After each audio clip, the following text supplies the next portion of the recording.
Qua lại chuyển về đây, lạ chỗ cũng chả ngủ được. Bên vách thì rơi hết.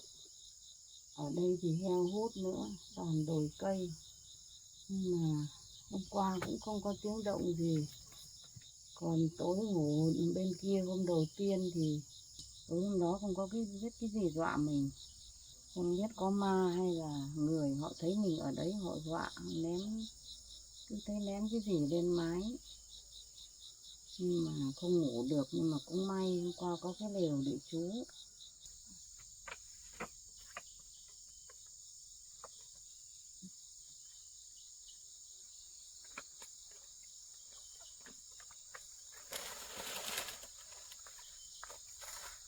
Chắc mình cũng đi chặt lá cọ thôi. Quần áo đi chặt lá cọ làm chuẩn bị xong là mình qua mình nhờ người hay là thế nào làm xong thì còn chuyển đi. Tạm bợ như thế này thì cũng thấy không an toàn.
Ông thầy bảo là lá cọ của ông đây là ở bên phải, chắc là khu này rồi, bảo cũng xung quanh mộ.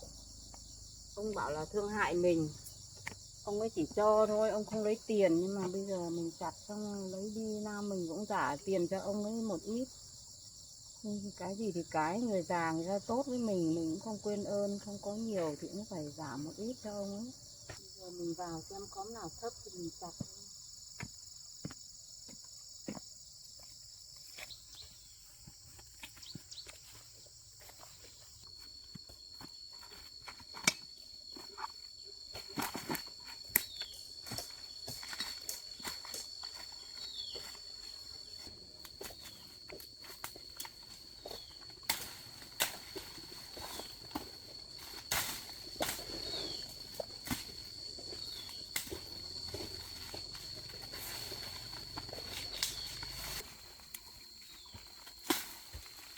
Nó là cá phép.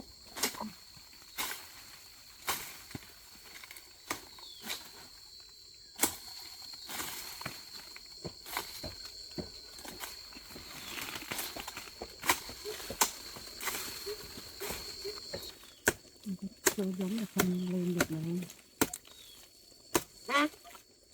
Mấy cái cây này đi làm thang, mấy cái cây chặt thì không có thang, nó có chỗ đứng đâu.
trơn thế này phải bỏ đỉnh ra đi.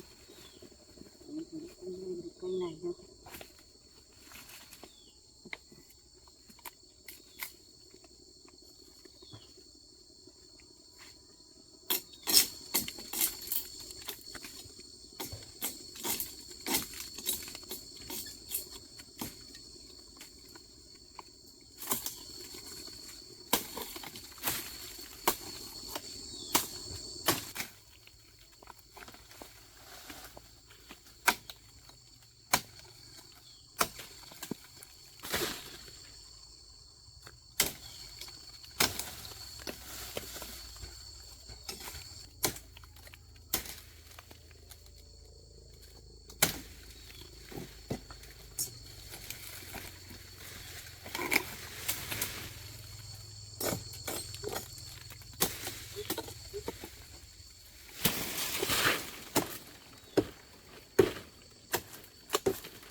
Hôm qua nhờ cái chú kia đi chặt, nó chặt bên kia rồi.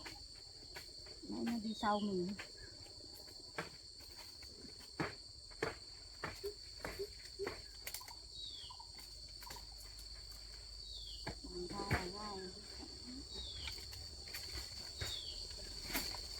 Thế làm cái trang trại của con gái cũng toàn thuê người chặt hết, mình chỉ biết bốc lên xe thôi.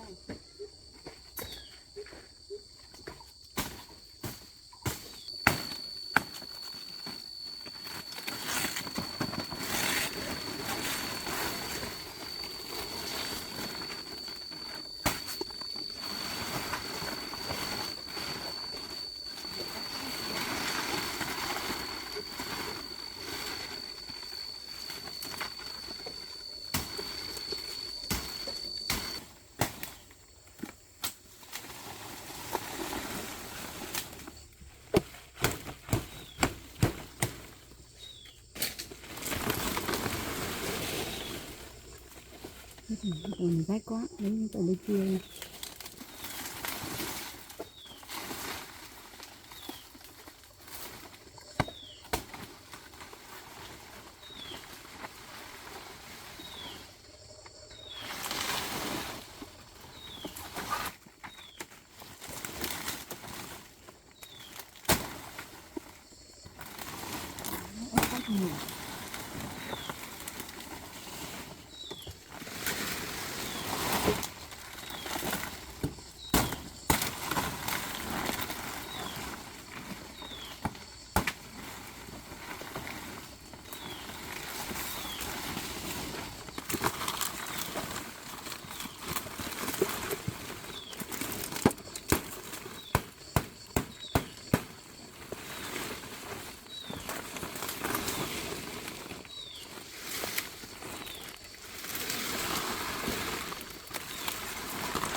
đang chặt ở bên mấy rồi mình hộ chú ấy chặt.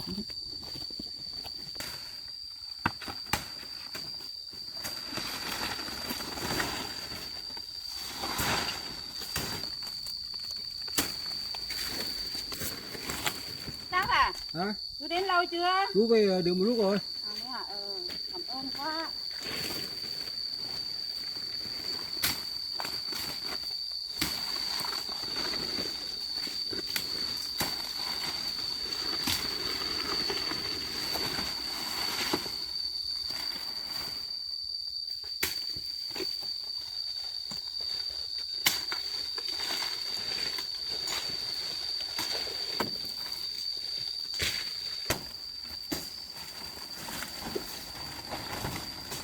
Mình phải lạt xong rồi.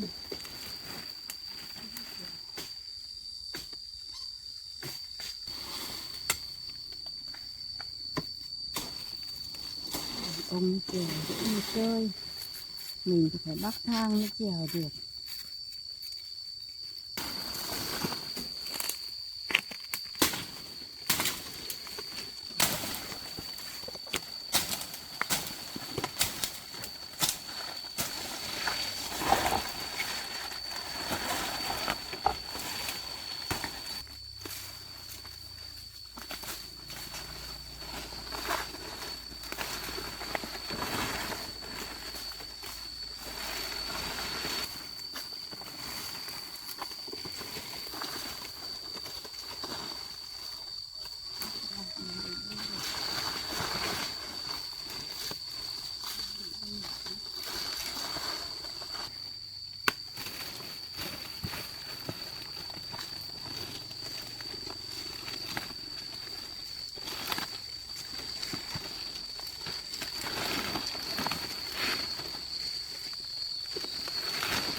Nó ném cho chị một tàu nữa. Một không?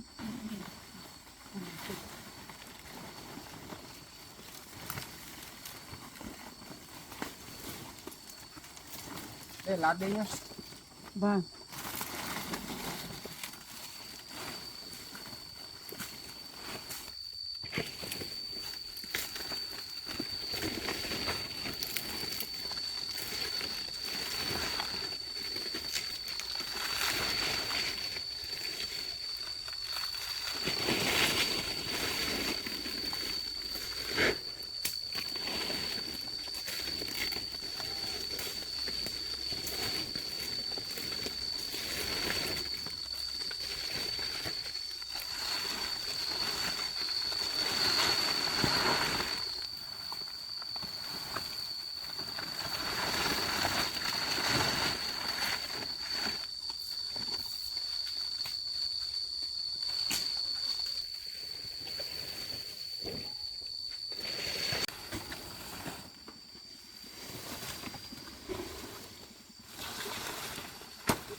về ngón tay này đến ngón tay mình thấy khó.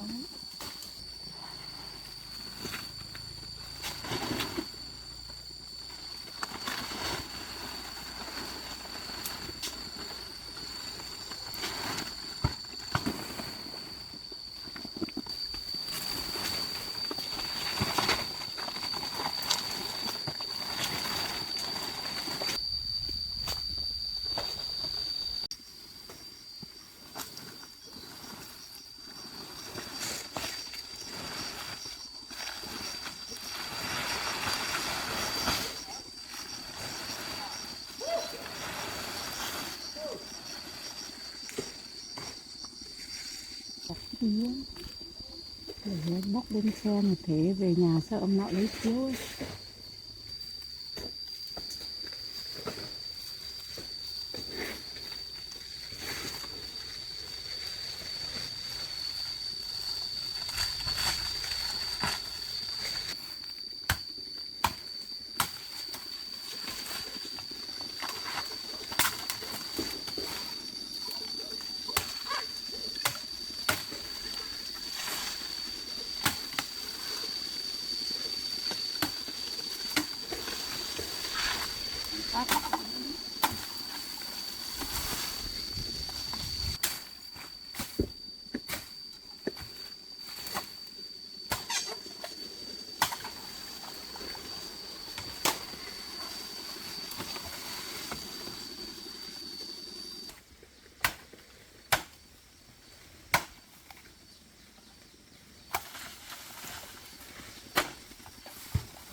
cây thôi. Mệt rồi, chuẩn bị là mấy ngày nay làm cái nhà đuối hết sức rồi.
Bằng này chắc cũng đủ rồi chú nhỉ? Vâng, đủ rồi, bằng này đủ rồi.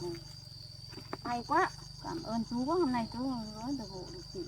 Thế chú uống nước đi. Vâng. Chú còn uống nước không? Không, chú cô chú uống rồi. Thì hôm nào chị làm cái gì không kịp ấy, chị gọi chú lại đi hộ chị nhé. Vâng. Chị gửi tiền cho chú. Vâng, chị nhé. Vâng, cảm ơn nhé. Vâng. Thế xong là hôm nào chị làm chú lại lên hộ chị. Vâng, lúc nào làm mình bảo với chú. Vâng, hôm đến hôm dựng này là các thứ là lên lợp là khả năng chị cũng phải nhờ người thôi. Vâng. Thế là hôm nào chị làm cái gì không kịp là chị điện. Vâng. Bây giờ muộn rồi thì chú về đi. Vâng, rồi chú về nhá. Vâng.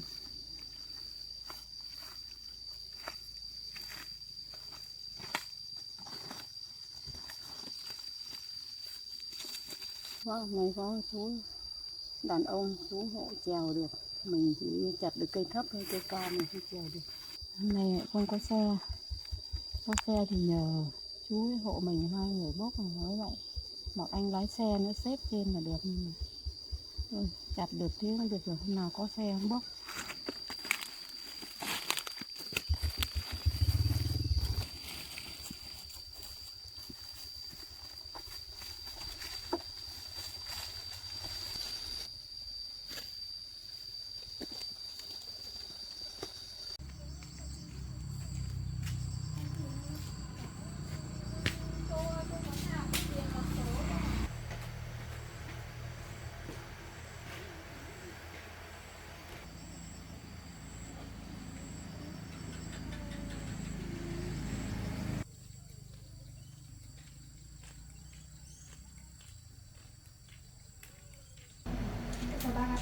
Đó nhà cháu ơi.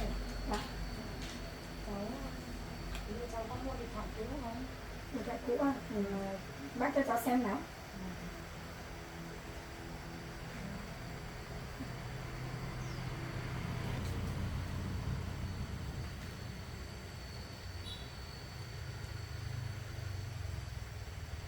Con này bác định bán bao nhiêu nhỉ?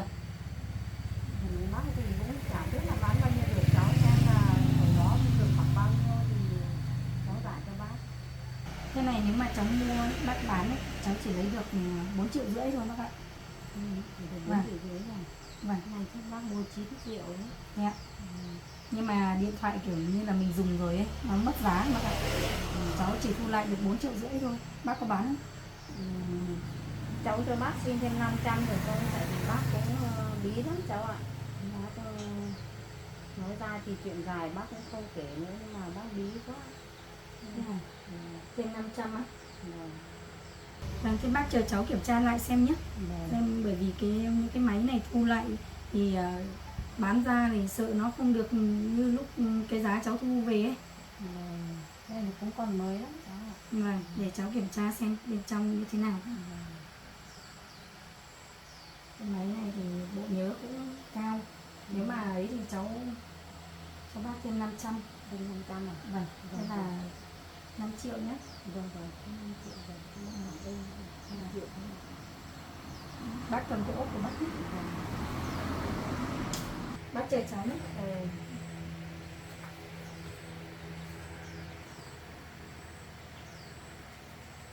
Để 5 triệu bác ạ, cháu gửi bác nhé. Bác đến lại xem. Đủ rồi cháu ạ. Vâng, đủ rồi cháu ạ. Vâng. Cảm ơn cháu nhé. Vâng, không có gì ạ. Lúc nào nếu mà bác kiếm được tiền ấy thì cái này cháu bán rồi thì thôi, xong có điện thoại cũ thì bác lại mua một cái. Vâng, vâng. Lúc nào mà lại cần thì sau này hộ cháu nhé. Vâng. Vâng. Bác cảm ơn bác người nhé. Vâng, bác về ạ.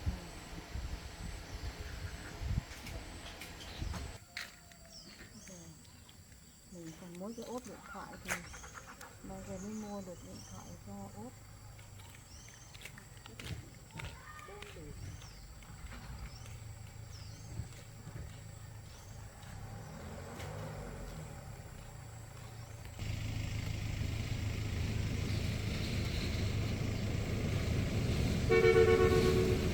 Em cũng vừa đi qua một vòng địa bàn rồi, không có gì bất thường xảy ra đâu. Thế còn chỗ anh Hoàng sao rồi? Cái này có chiếc xe này người dân đi làm việc thế rồi về bị mất rồi. Chiếc xe này Đi đi kiểm tra nhá. Xe là 20 F89047 ấy. Dạ vâng. chiếc xe có Đi đeo để ý xem. Vấn đề an ninh trên địa bàn đấy. Hôm nay mình cũng đi tuần tra các quán ăn này, quán bia. Buổi chiều người ta tụ tập thì sau đi vòng vòng thì vẫn chưa có chuyện gì xảy ra cả. Ở đấy thì cũng khẳng định một điều an ninh trên địa bàn thời điểm này là tạm ổn. Dạ vâng. Em cũng mong lúc nào cũng yên ổn thế thôi ạ. nhưng mà cái vấn đề trộm cắp vặt bình thường ấy vẫn thường xảy ra trong địa bàn xã mình. Dạ vâng. Các đồng chí ạ. Cái này cũng vẫn chưa quán triệt được hết anh mẹ. Mình phải xem thế nào. Cái này cũng mấy vụ theo tôi thấy là cũng do người dân người ta không có công an việc làm, người ta túng thiếu thì người ta mới làm như vậy. Mà còn có mấy đối tượng bảo chích hút về ban đêm, thấy người dân lên trình báo đấy, và đi tuần tra suốt mà không thấy phát hiện gì. Vấn đề bình thường đêm khuya người ta mới ra chiếc hút mà người ta thay đổi địa điểm liên tục. Là người ta thường hoạt động vào ban đêm nên là mình cũng phải thường xuyên để đi tuần tra. Dạ vâng. Mà hai câu uống nước gì thêm không? Thôi anh vừa uống xong rồi, một lon Hết nước rồi. một chai nước lọc rồi. Dạ vâng. Thôi thì chắc là em cũng đi tuần qua vòng chỗ kia một tí. Đồng chí đi luôn đi, xem một vấn đề lưu ý nhá. Có gì thông báo nhé.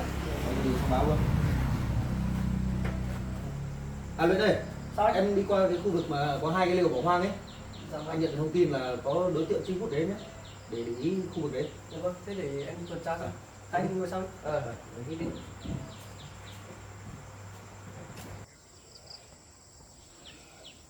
Mà anh Mạnh bảo mình tuần tra hai chỗ đều hoang vắng đấy, đường thì khó lắm, hôm nay mới nhầm cái xe này.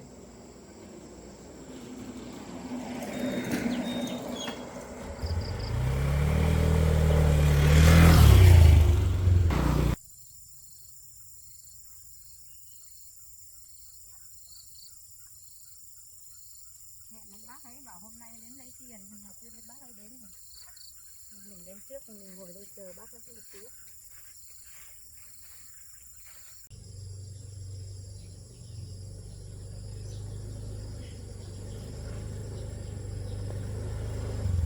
Đường thì khó quá, không để xe đây. Mà hôm nọ cũng với đồng chí Lễ tuần tra qua đây một vòng. Có khả năng các đối tượng lợi dụng khu địa hình hoang vắng, hút không nên.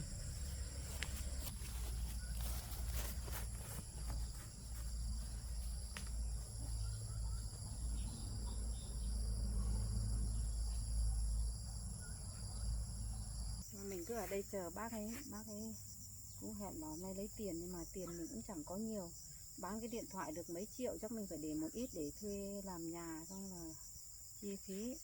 Cái này nó cũng khắc đổ thôi, chắc mình cứ trả cho bác ấy 1 triệu là được rồi. Không biết bác ấy có nghe không. Cũng muộn rồi mà sao chưa thấy bác ấy về đây nhỉ. Mình đúng là bị oan thật đấy. Về ở nhờ đây được có mấy ngày mà đổ, mà bảo là nó tự đổ thôi, em không có tiền. Bác ấy lại bảo là cô không trả tiền thì tôi gặp đâu tôi không tha. Thế này thì mình cũng thấy cái tính mạng của mình mỏng manh quá. Thôi thì cố xin bác ấy, mình trả cho bác ấy 1 triệu thôi. Cái hoàn cảnh gia đình mình cũng quá khó khăn.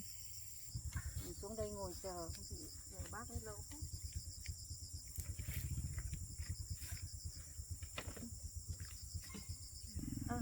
Có tiếng xe vào đấy, hình như bác ấy vào rồi. Chắc phải rồi, bác ấy vào rồi.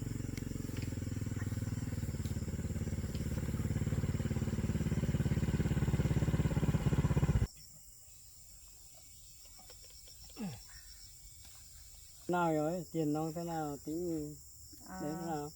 Em cũng chuẩn bị rồi bác ạ, nhưng mà em cũng không có nhiều đâu. Bác cố cho em xin em hỗ trợ để bác cũng thuê người hay là mua lạt mua các thứ thì em hỗ trợ cho bác 1 triệu nhé, em không có. 1 triệu của cô giải quyết được cái gì?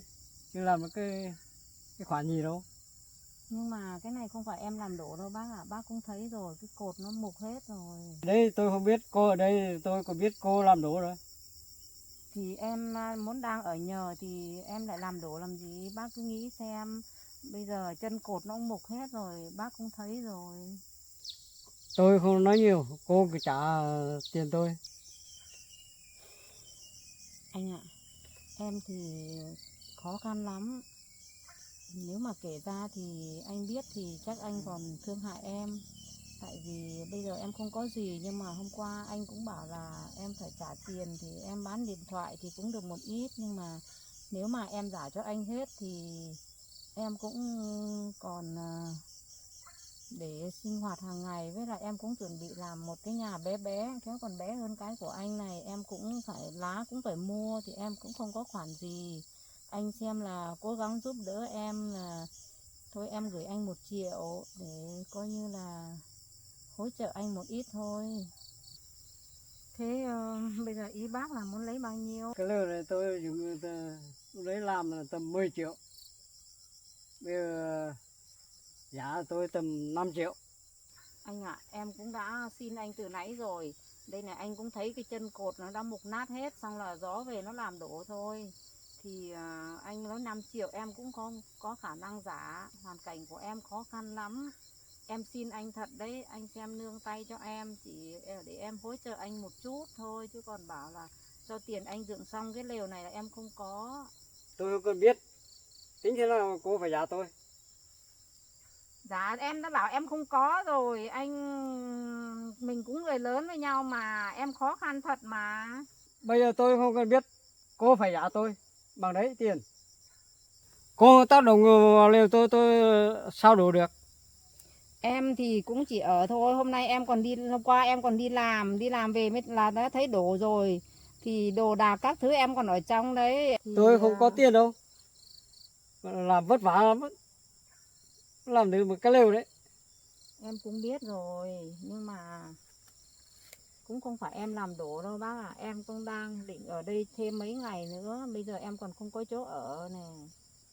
Cô cứ tính toán nào làm đổ cái nhà thì cô phải trả tiền đó. Em đã bảo là không phải em làm đổ. Sao ở kia lại có? Ai nói to tiếng với nhau thế nhỉ? Bác cũng không tha thứ, thế bây giờ là chân cột nó mục hết rồi bác. Nếu mà đối tượng trích hút thì làm sao mà to tiếng với nhau như thế? Còn không ở đây, nếu mà em ở đây thì nó đổ em còn nó còn đè lên em ấy. Tính thì em Ai như kiểu nhìn như kiểu cô Thúy ấy. không có tiền rồi em chỉ giả. Mà sao cô ấy lại xuất hiện ở đây? Bác cho em xin, em Lại với hỗ trợ bác một tí. một người đàn ông lớn tuổi nữa chứ. Chứ em đương Có nhiên chuyện gì mà đôi co với nhau to tiếng nhỉ? chú tạm em lại đi đẩy đổ làm gì, bác cũng thấy nó mệt chứ. Bằng đấy tiền. Thì bây giờ em đó em không có, em không bán cái điện thoại em có một ít rồi, nhưng mà em Cháu chào không thể bác. giá. Cô Thúy, À cháu lên. sao cô lại xuất hiện ở nơi hẻo lánh này? Cô đi đâu ra tận đây đấy? Cô ở trọ cái nhà này này của bác này được mấy ngày rồi. Hôm qua cô đi làm về là thấy đổ. Bây giờ bác ấy cứ đòi cô lấy tiền bảo là cô làm đổ nhưng mà không phải đâu cháu à. Cho bác ạ. Vâng. Mà từ trước đến giờ là cô lại tạm trú ở đây à? Cô tạm trú ở đây được một thời gian ngắn đây rồi cháu à. Chỗ này hẻo lánh nữa. Trên cơ quan bọn cháu cũng đang tình nghi các đối tượng trích hút qua đây đấy. Nên là hôm nay cũng tiện đường cháu đi tuần qua đây. Cũng tiện gặp cô. Sao lại xảy ra sự việc này thêm nữa? Mấy hôm cô ở đây cũng không thấy có ai vào đâu. Hôm đầu tiên là cô cũng thấy có người ném đá ném đất lên mái nhà, cô cũng sợ. Nhưng mà từ hôm đấy là cũng không có động tĩnh gì nữa. Nhưng mà sao có bảo lưu trú ở đây mà cái lều đổ này thì ở kiểu gì? Cô ở đây làm đổ cái lều của tôi đấy.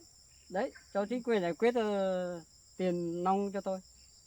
Thì cô hôm qua cô đi làm về là thấy đổ tung hoành hết.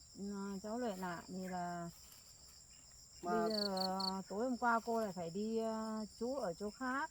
Còn không có chơi chú mà bác này bác cứ bảo là cô làm đổ. Thế cái lúc lều đổ cô có ở đây không? Cô không ở đây, giống như cô ở đây là cô ngủ ngay chỗ này là nó đè cô đấy. Thế đồ đạc của cô đâu hết rồi? Cô dọn đi chỗ khác rồi cháu ạ. Lại thế à? Thế sao lại cô lại đôi co với bác này vì lý do gì này? Cái nhà này là nhà của bác này hôm qua bác ấy đến thăm ao thì thấy đổ là bác ấy cứ bảo là cô làm đổ, bác ấy đòi cô trả tiền. Lều này là của bác à? Vâng. Cái ao này với cái lều là của tôi đấy. Cái cô này từ nên về ở làm đổ cái lều của bác ấy. Dạ vâng. Thế hôm nọ cháu cũng bảo cô rồi, nếu mà có đi ở lưu trú ở đâu thì cũng hỏi sự cho phép của gia đình người ta đã. Đằng này cô bảo lều bỏ hoang, cô lại cứ chuyển đồ về đây sinh sống tạm bợ, bây giờ lại xảy ra sự việc này nữa. Cô cũng bảo là không biết là của ai, cô cũng muốn đi xin gia đình nhưng mà cũng không thấy ai đến thăm ao, xong Dạ cô vâng. cũng bảo là ở tạm mấy hôm xong rồi cô lại chuyển đi thôi mà không may nó lại đổ. Nói chung là mấy cái lán hoang này thì cũng trong địa bàn bọn cháu quản lý bác ạ. Thì hôm nọ bọn cháu cũng đi tuần qua đây rồi, là thấy người dân người ta trình báo bảo là có các đối tượng trích hút ở đây. Thì bây giờ lại rậm rạp nữa, bác cũng không sinh sống ở đây, thế bây giờ bác lại to tiếng với cô Thúy là vì lý do gì ạ? Đấy, vì lều của tôi ấy, về ở không hỏi ấy. Cái lều của tôi về chăn nuôi ở đây, ao cá đấy.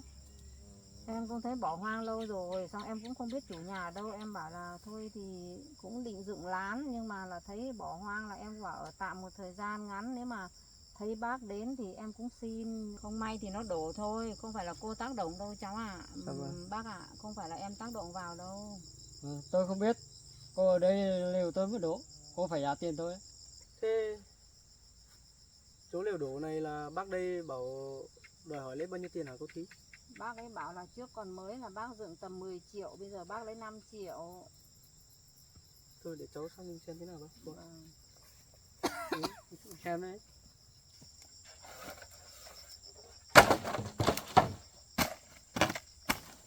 Mục hết rồi. Bác ạ, cái lều của bác cũng bỏ hoang khá là lâu rồi nên là chân cột bị mục hết rồi. Nên là mục nó đổ thôi, chắc là gió nó làm đổ thôi bác ạ. Cái đấy tôi không biết là người ở làm đổ rồi. Trước tôi từ đấy tôi vào chăn cá ở đây có thấy thế nào đâu, chưa đổ đâu. Cái này thì bác cũng bỏ hoang khá là lâu rồi nên là bây giờ cỏ cũng rậm rạp hết, tùm hết, với lại chân cột nó để lâu nó mục rồi bác ạ. Nên là bác đòi với số tiền này rất là cao, với lại cô Thúy cũng có hoàn cảnh nên là bác xem thế nào. Chứ cháu thì người ở dưới thôi. Để đúng thực chất thì bác lên báo chính quyền thì là cô Thúy cũng có khả năng là sai, bởi vì cô về đây sinh sống cô không được sự cho phép của bác. Cháu không biết là như thế, thôi thì bác xem thế nào. Cô Thúy đây cũng hoàn cảnh bác ạ. Kể ra thì câu chuyện rất là dài, cơ quan bọn cháu cũng can thiệp vào sự việc của cô ấy rồi. Cô ấy bán hết đất đai nhà cửa rồi nên là bây giờ cũng bảo là kiếm cái chỗ sinh sống tạm bợ để dựng một cái lều nho nhỏ. Thì không biết cô ấy mua được đất hay chưa. Thôi bác xem thế nào thì tính giá trị cái lều bây giờ thì mục thì gió nó cũng làm đổ. Bây giờ thì không phải là cô Thúy tác động hay cố tình làm đổ cho bác đâu. Bác xem thế nào thì lấy hợp lý là được. Chứ bây giờ lấy nhiều thì cô Thúy đây cũng không đủ khả năng chi trả cho bác được đâu ạ. Đấy, thực sự ra chính quyền cũng xác minh rồi, anh xem thế nào anh hơi tay giúp em đi. Chẳng qua cũng tình cờ cô Thúy ở tạm trú đây thì nó mới đổ, chứ bây giờ bác đi chăn cá tự nhiên bác vào đổ không có ai can thiệp ở đây thì bác đòi hỏi ai được ạ? Bây giờ thì thôi, cơ quan nó cũng vào cuộc rồi. Bây giờ thì đưa tôi 2 triệu, tôi còn nhờ người về sửa sang lại. Mà cái này là do chân cột nó bị mục yếu nên nó đổ thôi. Bác bây giờ đòi lấy 2 triệu, so với cô Thúy thì chắc phải 1 tháng cô ấy đi làm đấy. Thì bác xem có cao quá không, bớt cho cô ấy một tí, 100-200 gì đấy, hay là mấy trăm nghìn để cho cô ấy còn đi trang trải cuộc sống bác ạ. Thôi, bây giờ tôi không phải ép ai, bây giờ tôi bỏ công sức ra, bây giờ cô phải trả tôi 2 triệu. Bác ạ, cái này thì nếu mà theo giá, bây giờ nếu mà tự nhiên bác vào đây, bác cũng chăn cá mà nó tự nhiên đổ thì bác cũng không đòi hỏi được ai. Bây giờ cũng không phải là do tác động của cô Thúy mà nó làm đổ đâu bác ạ. Với lại cái lều của bác ở đây bỏ hoang, được các đối tượng lợi dụng hoang vắng hẻo lánh nữa vào đây chiếc hút. Có người dân trình báo rồi nên là tiện hôm nay cháu mới vào đây đi tuần, cũng tình cờ gặp phải câu chuyện này thôi. Thôi thì chỗ đấy bác xem có bớt được cho cô Thúy tí nào không, chứ cô Thúy bây giờ một thân một mình cũng không có tiền để khả năng giá cho bác bằng đấy đâu ạ. Thôi, bây giờ cô không trả tiền thì phải dừng lại lều cho tôi đi. Tôi không phải ép ai đâu. Thôi thì cháu ạ, bây giờ không may cô cũng đen đủi, bây giờ cô chỉ ở đây có mấy ngày thôi mà bây giờ nó đổ rồi thì bác ấy cũng khăng khăng như thế thì cứ để cho cô trả đi. Nhưng mà bác có tiền ở đấy không? Không thì Có. để cháu đưa cho bác trước. Có, lúc đấy cô cũng bán điện thoại. Chỗ này thì đúng thực chất bọn cháu can thiệp thì cô cũng có lỗi, hôm nọ cháu nhắc cô rồi. Nếu mà cô ở tạm bợ đâu thì hỏi qua gia đình người ta một tí. Chứ bây giờ nói về lý thì cũng đúng là cô có tác động ở đây, thì cô cũng sinh sống ở đây thì nó đổ thì tình cờ lại cô ở đây nữa. Còn bình thường nó khác đổ thì nó lại khác ạ. Đúng rồi. Thôi bây giờ cũng nói chuyện về tình cảm thôi.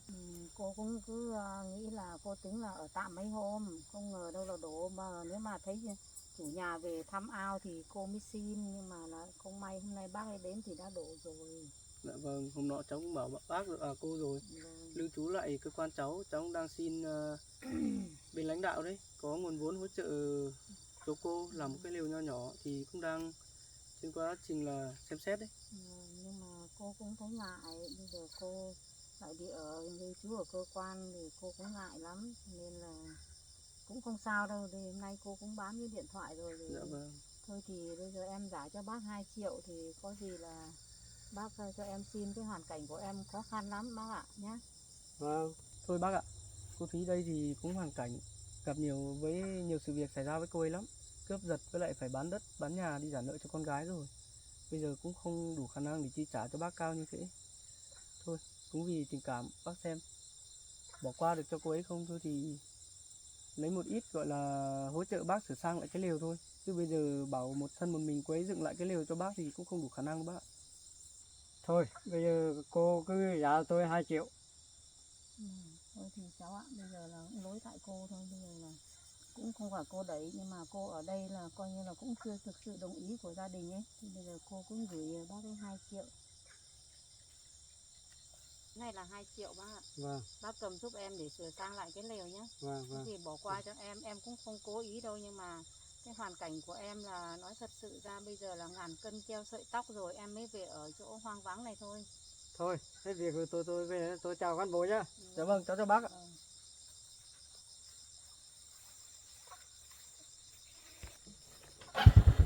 Thực ra thì là nó cũng được rồi cháu à, nhưng mà là thôi cô đã đen rồi, đúng là nó đen hết mức, cũng không sao đâu. Là cô cũng đã đen rồi thì bảo ở tạm vài hôm thôi, nhưng mà cũng chưa kịp làm được nhà. Dạ vâng.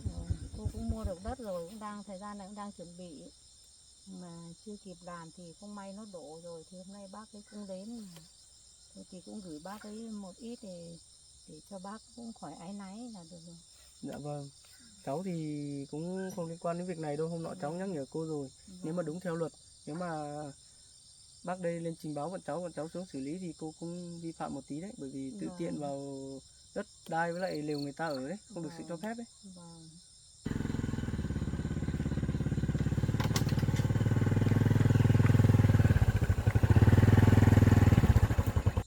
Cô cô kể thế hoàn cảnh của cô đấy biết nói thế có thật không?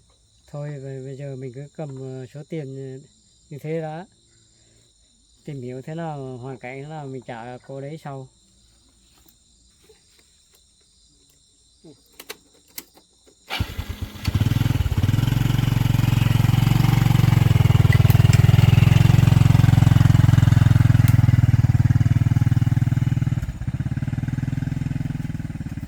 Thế bây giờ lều này đổ rồi, bây giờ cô lại chuyển đi đâu ở rồi?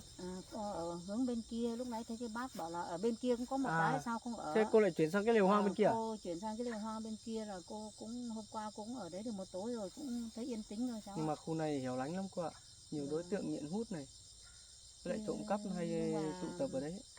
cô nghĩ một thân một mình nhưng mà người già mình cũng không có gì nên cướp giật đấy. Không biết thế nào được đâu cô ạ. Bây giờ các đối tượng lợi dụng cái lúc sơ hở cô ngủ say đấy, nên mới đột nhập vào, họ tụ tập. Nhưng mà cô cũng không có gì, bây giờ người cô không có cái gì rồi. Thôi, Điện thoại một cô thân một không có. mình cô ở đây nguy hiểm lắm. Hay là cô lên cơ quan cháu, ở lưu trú tạm một vài hôm.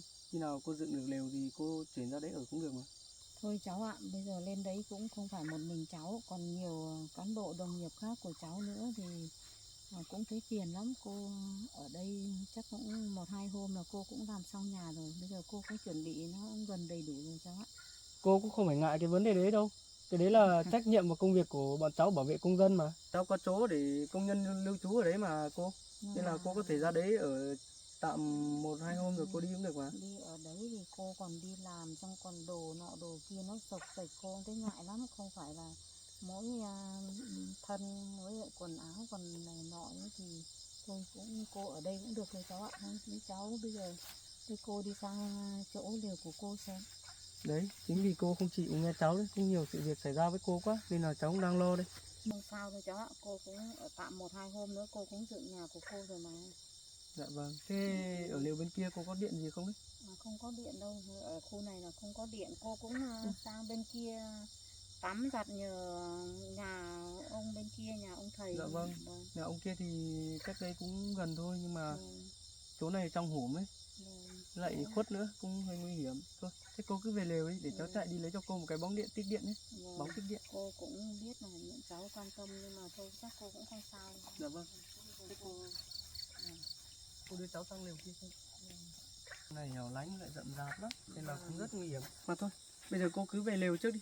Để cháu chạy ra ngoài tạp hóa kia cháu lấy cái bóng tích điện để cho cô ở tạm, chứ tối om thế này ở thế nào được à? Vâng, thế những người thế thì cô Dạ vâng, cảm thế ơn cô cứ cháu ra nhiều lều đó. nữa. Vâng, ra lều trước.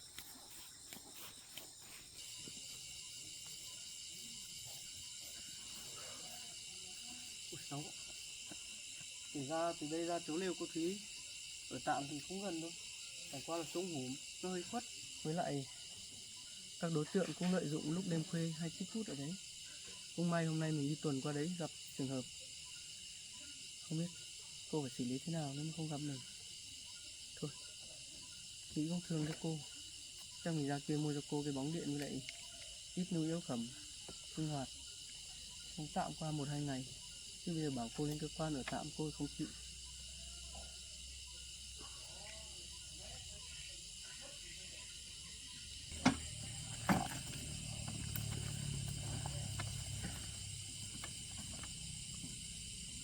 Chắc mình cũng lên cơ quan để mình báo cho bà với lại em bạn biết.